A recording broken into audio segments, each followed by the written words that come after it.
Hey guys, so what am I working on now? Got an '07 Honda Accord V6 four-door.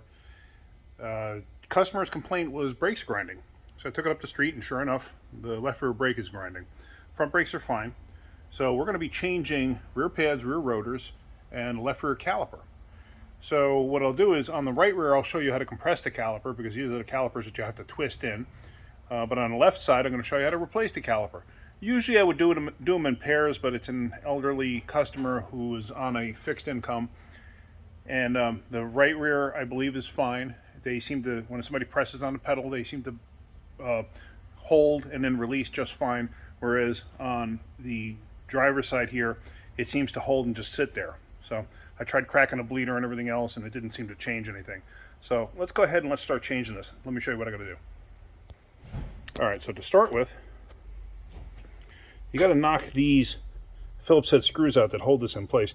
To do this, sometimes you can use a Phillips head screw if you smack it with a hammer, Phillips head screwdriver that is, smack it with a hammer, but a lot of times you're going to need this tool. That's an impact driver. Basically, you make it sit inside there like that, and you hold pressure on going left, which is to loosen, like that. See that? And you hold pressure on it, and what happens is you smack the end of this thing with a hammer, and it jars it, and it jars it a little bit to the left. Now this also has a tightening feature, or for reverse threads. Let me see this. So this way, if you hit it, it goes the opposite direction. So let me do that. Let me set up my tripod, and let's do this. All right, so we got that set up like that. So now I'm going to hold pressure in a lefty-loosey manner with the impact driver. I'm going to smack it with a hammer. And see that? It jars it free. So then you take the screw out. You want to put these back in. You don't have to impact them back in, but you want to make sure they're tight. Because if they're sticking out slightly, see now it's actually stuck in this, the screw is stuck in the tip of that. If it's sticking out slightly and you don't get it fully tight, then you could have a problem. But like I said, you don't want to impact them in either, because you do that, then the next time you got to take them out, it's near impossible sometimes because they seize in place or whatever. All right, so now when I also go back together, I'm going to wire wheel these things, clean these things up. Let me see if you can see that in the video. Yeah, so if you look, they're got a lot of corrosion and stuff on them. All right, so now with that out of the way, let's go ahead and start taking the caliper off. Now, if you look here, the parking brake cable has to come off. Easiest way to get these off, I've seen people try to fight with the clips and everything else. Just unbolt them right there. It's got a centering divot there that centers into the caliper itself. So once you break free this bolt and get this out of here, this whole thing, you should be able to walk it off. So let me see, let me get this set up there so I can work with two hands. And let me see how this comes off. But you get the gist. This is how you take the bolt out. So let me get the bolt out. And then we'll go from there. Now, if you have any tension on this, on the cable, which this does not, if you have any tension on the cable, this thing may, spring load or something like that, and then you might have a problem getting it back together, but this one does not.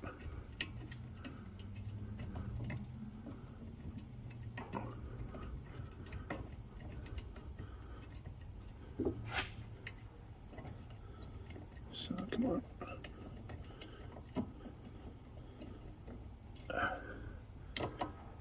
There's a little corrosion on all the bolts. It's a good mileage vehicle though. This one's only got like 116,000, which is not bad for a '07. And it's a V6, it's pretty loaded. It's a nice vehicle. Come on, let's get off of there.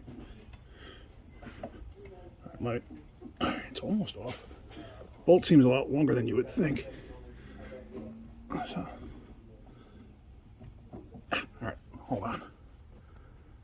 All right, so the bolt is out now. So basically, you just take this and you walk the cable up like that. Take it off. Not a big deal. Leave that hanging out of the way. You see the wetness there. That's from where I cracked the bleeder open before. So now we have the bolts we got to take out, which technically you have a 14 inside here. See See that, the 14 there, and then a 14 just above it right there. Take those two out, and then this whole thing's going to come off. We're going to take the line off too. Let me go and step on the brake pedal, or put a brake pedal depressor in there.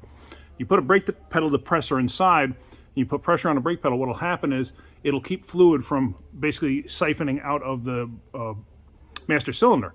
You know, basically keep it from bleeding itself out, because you don't want to run the master cylinder dry. So let's do that first. All right, so now with the brakes applied, now I'm going to crack the line free. Now you'll get a spray of fluid, see that, just like that, which is normal. But now, like I said, with the brake pedal depressed, you're not going to have it siphoning the master cylinder empty. I've done it before. I've siphoned out the master cylinder, and that creates a whole other problem, because now you got air throughout the entire system, and that's definitely no fun to try to get out. So, just trying to break this crush washer free. It's not coming free. So we're going to stick that off to the side. I'll save that banjo bolt, and I'm going to save that washer. And let's see. Actually, you know what? Let me pop the caliper off. Let's do that first. So these should be 12s. Yep. Oops. The whole thing's turning. The inside of 14. See, because the inside of the pin is actually starting to turn. That's not a 14. Okay. Hang on one second. Let me grab something to hold that. All right, I'm pretty sure that's a 17. Let's see. It's a 17. Now, one thing, you notice I'm using a gear wrench here. Never break anything free or do a final tighten on it using the geared part of a gear wrench. Always use the box end. If you don't have this style, get a regular box wrench. Reason being is you'll break the gear wrench. I don't care how good of a gear wrench it is, eventually you're going to break it.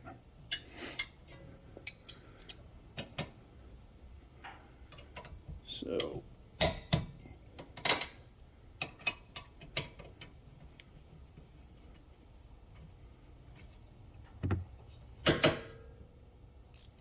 sometimes the gear gets stuck in the gear wrench, you got to tap it. Every once in a while I'll take the gear wrenches and I'll spray them out with brake clean really good, because you can't really take them apart. I mean, there is a way to take them apart, I just don't know how to do it. But usually what I'll do is I'll get in there, I'll spray brake clean in there, rotate them around, get them all cleaned out, and then I'll spray WD-40 into them and work that into them. You'd be amazed, it makes them act like a brand new gear wrench again. So. All right. That bolts out.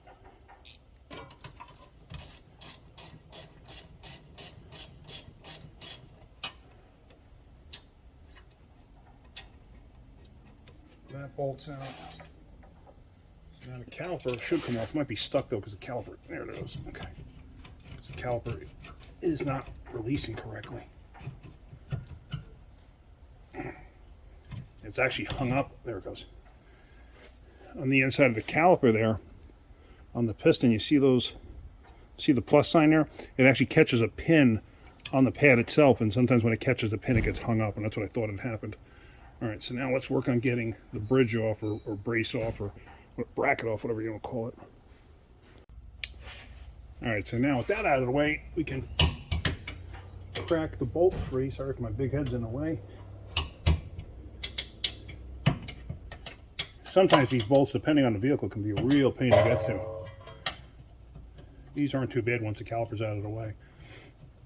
I was actually going to use a socket and a ratchet or an impact and just go from the inside, you know, maybe a swivel to get it out. But then I was like, yeah, you know what? I'm right here. I have these tools with me. I'll just do it this way. So let's get this out. Cool. Just dropped it in the bucket. Now, had I had a bucket of antifreeze somewhere on the floor here, even 100 feet away, that bolt would bounce and bounce and bounce until it landed in that bucket of antifreeze. It's just Murphy's Law for me. All right, so now that's off of there. No big deal. Put that off to the side because that's a core. So now we got to get the rotor off. So if you look, a lot of rotors have bolt holes like that. That should be an 8. Let me see. Sorry about that. That should be an 8 125, and you can put an 8 125 bolt in there. And I don't expect to take the bolt and zip it down and have the thing come off, because sometimes they're seized on so bad. What you want to do is you want to zip it down until it makes contact and put just a little bit of pressure on it. And once you do that, start wrapping it with a hammer, and then put a little more pressure, wrap it with a hammer. Because if you think about it, look at the shoulder in there. There's not much thread there. And that's just a cast or whatever this material is that the rotor's made out of. So you could actually pull those threads out super easy. So you want to use it to your advantage as best as possible. Let me get a hammer, because I'm just going to wrap this thing and it should pop off. If not, then we're going to use those holes. So let's do that. And I had my hammer right here. So let me back out a little bit. Maybe you can see it better. So all I'm going to do is I'm going to wrap the rotor. See that? And it popped free. And a lot of times you get stuck up on the rust buildup and stuff like that. So you got to basically massage them a little bit. There we go. Now it's off. Now what you want to do too is I'm going to get a blowgun. I'm going to blow all this junk off, because you can see all the dust in here through the camera eye there.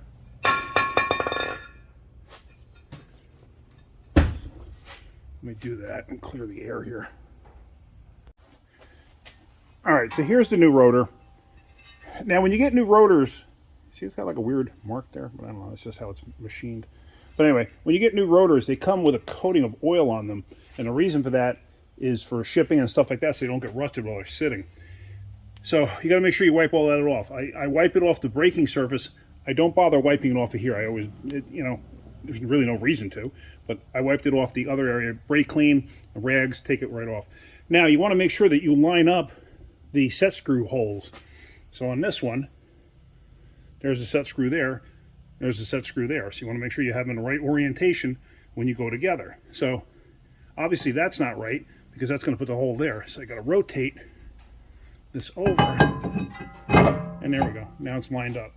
So now the screws, take those out.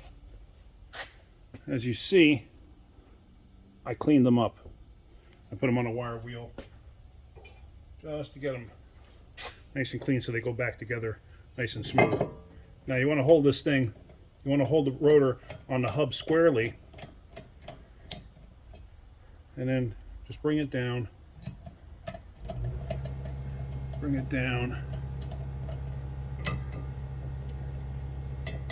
don't know if you saw that, because I still had that thing in the loosened position, which is that. So when I went to go tighten, the screw came to a stop, and then the tool itself rotated. So now I pretty much just get them as tight as I can get them by hand, and that's good enough. So now let's go get the caliper. Let's get the caliper on. Now with the new caliper and bracket, they give you new clips. So make sure you install the new clips.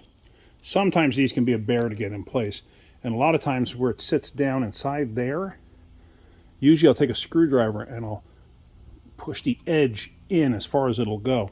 So let me get these both caught, and I'll show you what I'm talking about. So there, they're both caught. Let me go grab a screwdriver. So here we go. What I'm going to do is I'm going to take a screwdriver. I'm just going to get it inside here, and basically like this, and I'm going to push the clip as far down as it'll go. Because sometimes they'll sit up, and if they sit up too much, it'll actually touch the rotor, because the rotor fits in this groove here, and you can see the clip up there. So if the clip is not fully seated, you're going to catch the rotor and make squeaking noises. So there, you can see that one pretty good. But basically, make sure they're fully seated. I'm going to put a dab of lubricant on here, that silicone lubricant I have. Let me do that real quick. Alright, so there you go. You see that black stuff on there. It's just a silicone brake lube. You could pick this stuff up in a tube at your local parts store, or you could buy a tub like I have, because I do this enough. But I've had that tub for years. The stuff lasts forever. So now let me catch this. I'm sorry if my head is in the way, because I can't see what I'm filming at the same time that I'm filming it. Now I'm also going to say that these things are supposed to be torqued. Everything has a torque spec. I know 99.9% of people out there are not going to torque them. So Just use your head when you tighten them. I'm going to do the same thing. I'm not going to torque them. So I go a little tight, and I go a lot tight. A lot tight. So that's good. That's good enough. You don't, like I said, you don't have to go bananas tightening it up. So let me get the pads and let's start setting the pads in place. So here's the new pads. Okay, here's the inner pad. Here's the outer pad. Now, if you ever get pads and you get a pair of them that have this, it doesn't really matter actually. This is always the inner pad, or at least 99.8% of the time it is. This always goes to the point of where's the rotor going to touch first. Technically, the rotation of the rotor is, in the counterclockwise position on this side. So this is going to face down because that's the point of first contact, technically. So just like that, and just like that. So now they're seated. So now we can throw the caliper itself on. So now when you're putting calipers on, this style at least, see how it has the plus sign in there? On the inner pad here, if you look, see it's got that little dimple sticking out, a little nipple there? That actually fits into that receiver there on the plus sign. As you can see, this is off slightly. See it? It's almost at like the 11:30 position. I want them straighter than that. So the easy way to do this is looking for my screwdriver, and it's in my pocket. It's just a simple, should be a simple, like that. See, so that's pretty much it.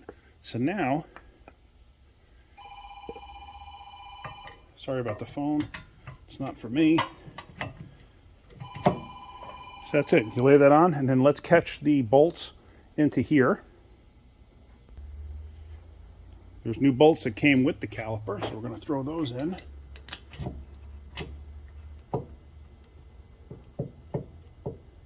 Sometimes you got to manipulate it a little bit, wiggle it around, get it to catch. Make sure the brake hose stays out of the way.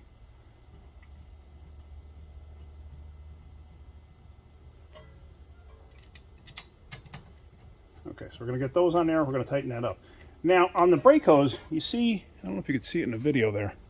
See if I can focus in on it a little bit. See how that compression fitting didn't want to come off of there? It's stuck on there.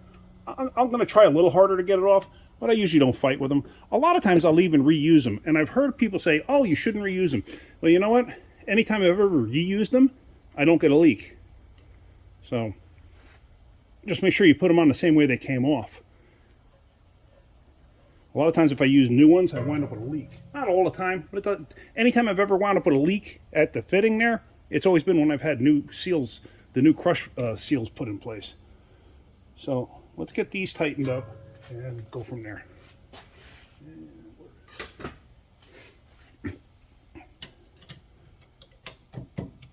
So snug, snug, and a little bit more. A little bit more, and that's good. I mean, how much pressure am I possibly putting on it like that? They're good and tight. They're not going to go nowhere. I'm not worried about it. So, all right, let's go and get this line hooked up. All right, I took the old banjo fitting. I was able to get it in and caught the edge of it and popped it. So it came out, so I'm good with that. So now let's just get this out, if I can. I might have to get some kind of a toolage in here. This thing doesn't have a screw head type thing. Let's see. There it goes. Okay, it is turning. Come on.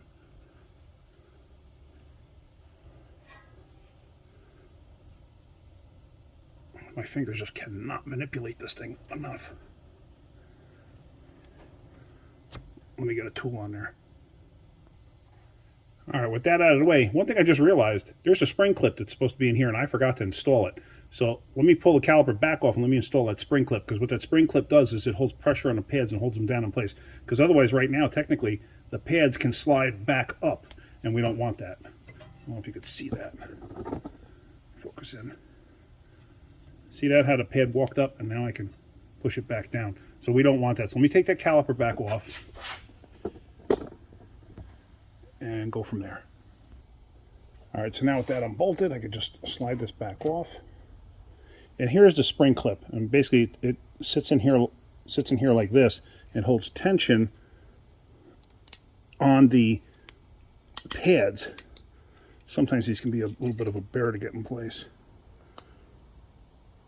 So, because basically they pop out to the outside here. So now with that in place, like I said, it's a spring load and it holds tension on the pad to hold the pad actually in place.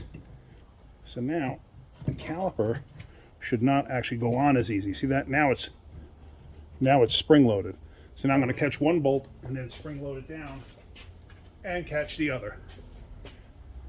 So now there you can actually see I do make mistakes, but as long as you catch your mistakes, they're honest mistakes, things happen. I'm not infallible.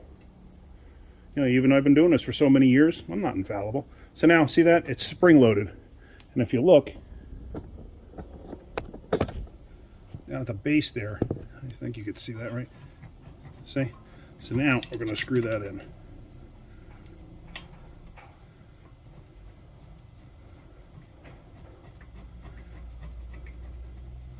All right, so let me get those tightened down.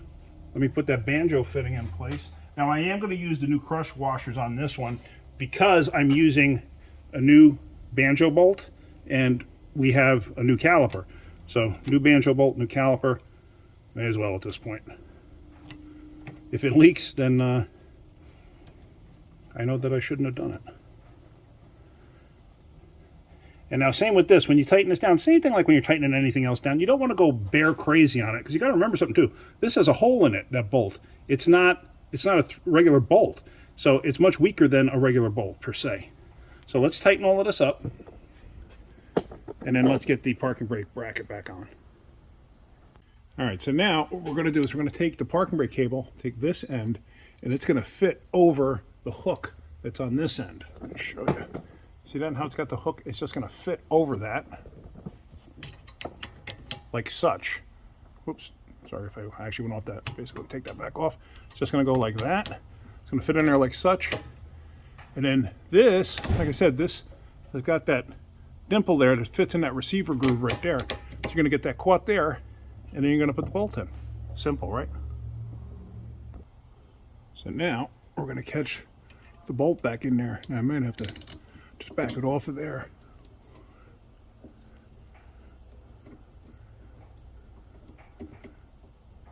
So this kind of can get tricky to catch, but you can get it. I mean, it's just, like I said, it just gets tricky. Not a big deal.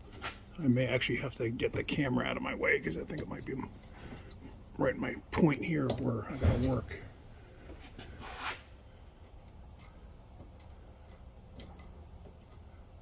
Oh, not terrible. All right, so you get the idea. Let me get that down and tightened up, and then that'll be good to go. And then let's do the other side. And the only thing I'm going to show you on the other side is actually compressing the caliper. Now, before I start showing you how to compress this thing, let me show you something here real quick. Somebody did brakes on this before me, and they didn't do it right. If you look, see how the plus sign is now an X? And if you see the dimple up top there, that's from hitting the brake pad, and it actually left a dent in it. And if you look here, here's the brake pad, and there's that dimple. So now, what do you think it did to the brake pad wear? Look at that. That really messed up the brake pad wear. See that?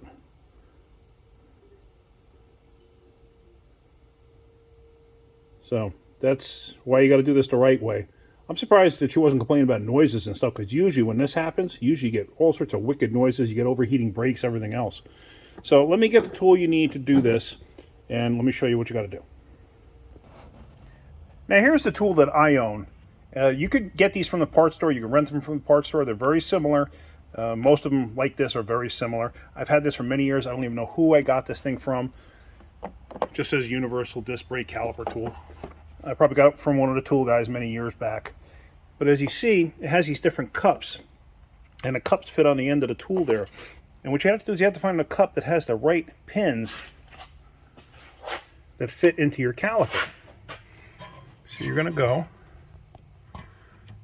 you're going to get one and see, does it fit?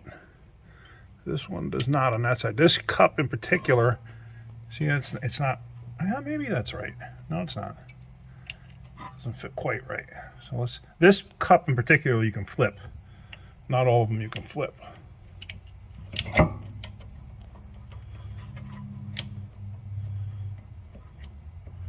Yeah, it's not quite right. Let's see this one. See how this one fits. Yeah, that'll work. See, it's grabbing and it's flush to the piston. So now, what you got to remember too is, if you got the brake pedal depressed, take your brake pedal depressor off, because otherwise you're never going to compress this. You could blow a seal out, something like that. So what we're going to do now is we're going to install this onto the tool. Pretty simple. It's just a square drive. Install it like that.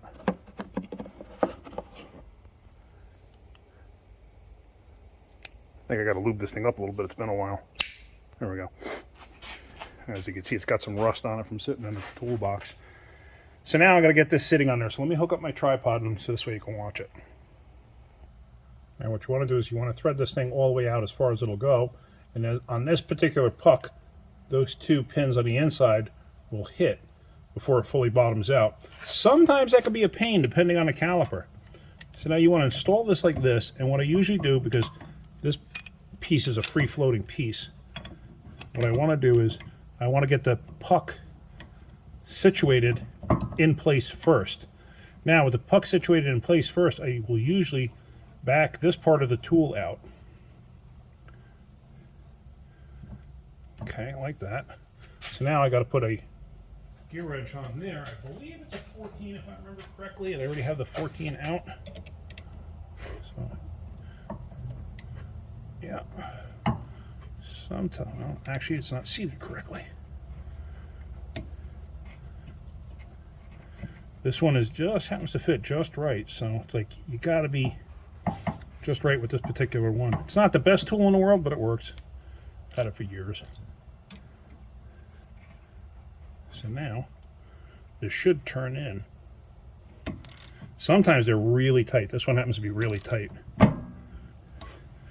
And the problem too is sometimes the threaded part is more aggressive than the threads inside the caliper.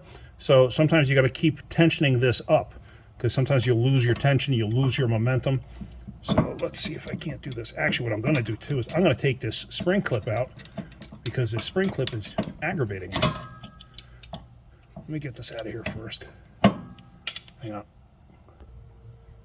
Alright, so I got the spring clip out of the way. That's going to help me a little bit. I also revisited my choice of cups, and I actually went with the first one I tried. I think it fits a bit better. So let's see how this goes.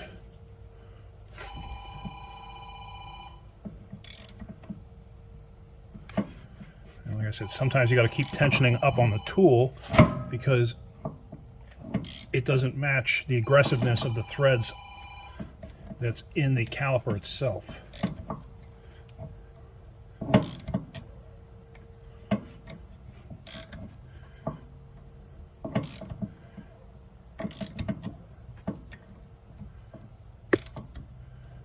So you can see it's going in.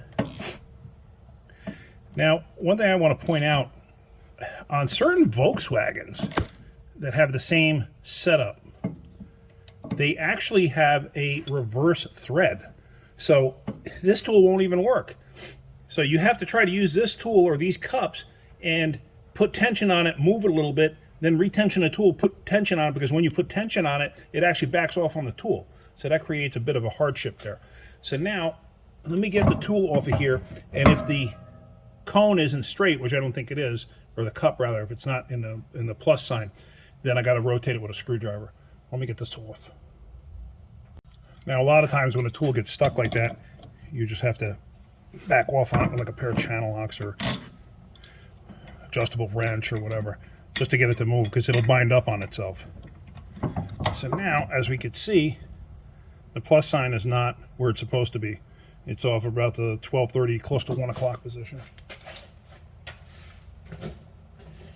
let me rotate that back over. Now, when you rotate this counterclockwise, it'll actually push the caliper out, the piston out slightly. And if you can keep rotating it, it'll start coming out. So just keep that in mind. So now let me get this rotor changed and let me get these brakes done, and then let's finish this up. All right, so everything's done on the brakes, getting ready for a road test. I bled out everything. First I gravity bled it, and then I had Joe come in and he pumped up the brakes, so we bled it out that way. Anyway, one thing I wanted to show you, when you're dealing with a car that has rear disc brakes like that, where the parking brake goes through the caliper, one thing you want to do is adjust everything up. And the way you adjust it is actually through the parking brake. Let me show you. So I'm going to start the vehicle up. And you're going to press on the brake pedal. Then you're going to grab the parking brake. If it has a foot brake, you do that too. Do it like that. Let go of the brake. And then you can pump the brake too a couple times. But you do this multiple times in different scenarios.